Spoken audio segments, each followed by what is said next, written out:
ఒక ఊరిలో రాజు అనే పిల్లవాడు రోజు ఆడుకుంటూ సంతోషంగా ఉండేవాడు. ఆ ఊరిలో ఉన్న వాళ్ళు ఆహారం కోసం పట్టణానికి వెళ్తారు. రాజు ఆడుకుంటూ ఉండగా ఒక సీసా పడుతుంది. ఆ సీసాని పట్టుకొని చూస్తే అందులోంచి ఒక పెద్ద పొగగల ఆకారం బయటికి వస్తుంది.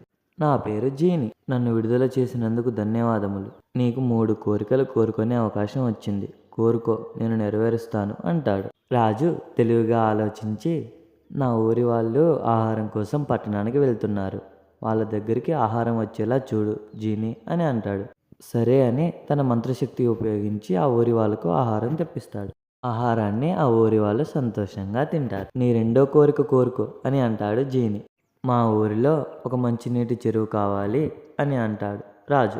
సరే అని తన మంత్రశక్తి ఉపయోగించి ఊరిలోకి నీళ్లు తెప్పిస్తాడు జీని. అది చూసిన ప్రజలు సంతోషంగా ఉంటారు. ఇక నీ 3వ కోరిక కోరుకో, నెరవేరుస్తాను అంటాడు జీని. ఇన్ని రోజులు ఈ సీసాలో ఉంది చాలు, ఇక నువ్వు ఆకాశానికి ఎగిరిపో అని అంటాడు రాజు.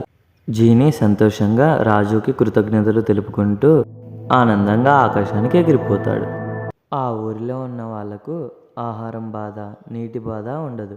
సంతోషంగా ఉంటారు.